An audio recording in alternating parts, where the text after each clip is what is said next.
Mama mea în fiecare zi trebuia să gătească pentru 9 copii.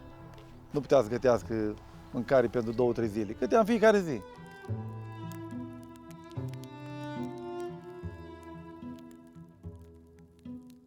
Multe zile eu văzusem eu cam cum gătește, ci am furat cumva arta asta, că bucătăria e o artă.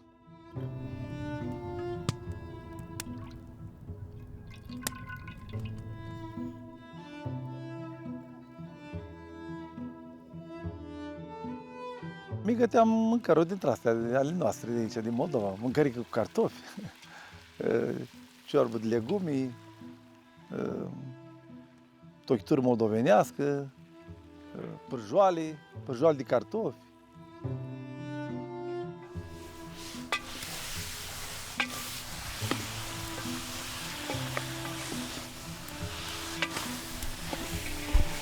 Eu am avut o copilărie foarte frumoasă, pentru că am trăit aici la țară și erau mulți copii atunci în sat și aveam animale acasă, aveam activitate dintre astea mai intensă, activitate dintre astea gospodărești, cu vite, cu porci, cu găini.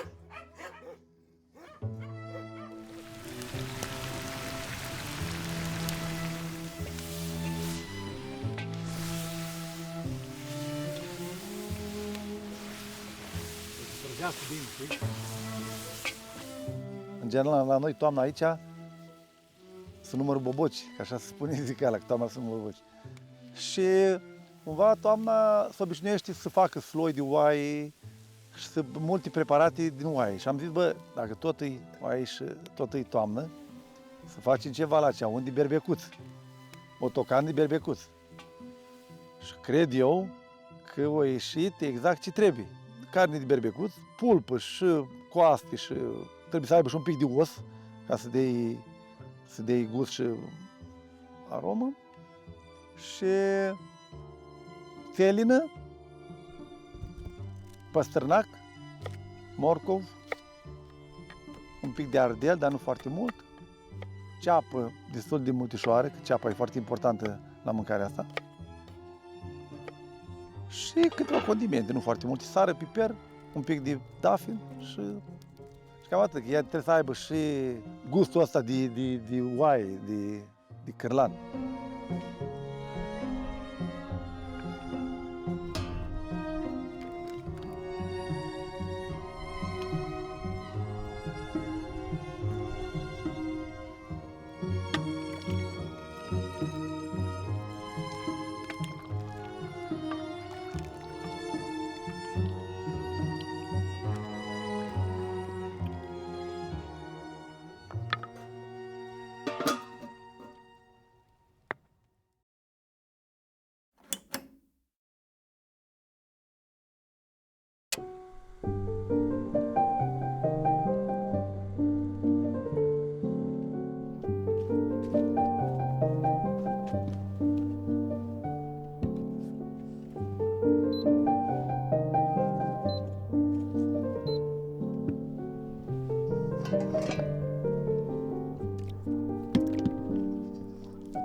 am pregătit o ciorbă de rasol de vită, că am zis dacă, tot v-am spus că aici se cresc vite în zonă, și mie îmi place să fac de rasol, că are și osul ăla care os. E foarte important la orice ciorbă, că e de vită, că e de burtă, că e de perișoare, că e de rădăuțea. Orice ciorbă, baza e zeama de oasă.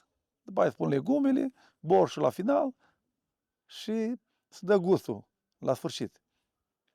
Ce mai trebuie piper, sare, după gust. Dar în general mâncărul trebuie echilibrate cumva așa. Asta e rolul unui bucătar până la urmă. Nu fi necesar oamenii să mai pună piper, sare, oțet.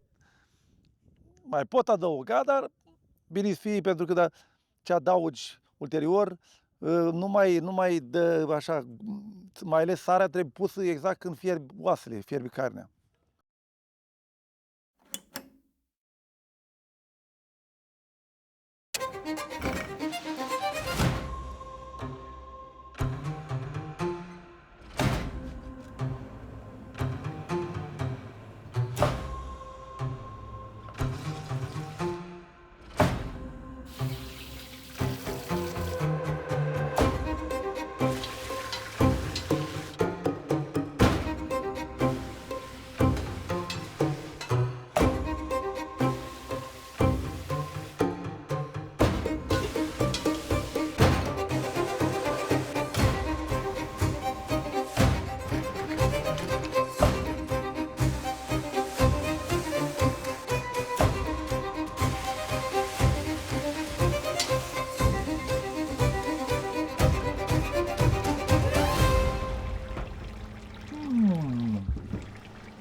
Și am zis, bă, dacă tot e câmp aici și facem și un iepure la ceaun, cu mămăligă și usturoi, e carne albă și e lipsită de colesterol. E o carne foarte sănătoasă din toate cărnurile care sunt.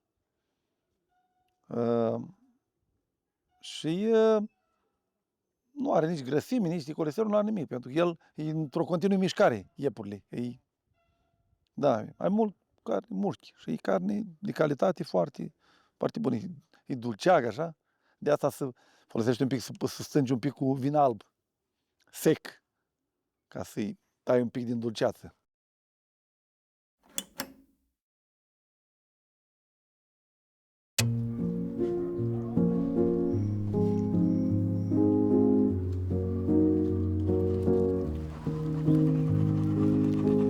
După ce a deschis pensiunea, au trebuit să fac și dulciuri românești, tradiționale.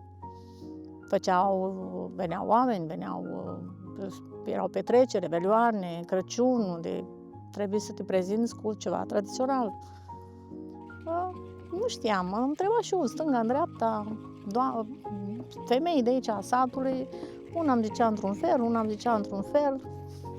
Și eu am aruncat foarte multe prăjituri și cozonaci și plăcinte și ce este a tradiționalului aici în zonă, până când am luat așa, de acolo leacă, de acolo leacă, de acolo leacă. Am făcut o rețetă simplă, după cum ați văzut și dumneavoastră, nu este o rețetă complicată, dar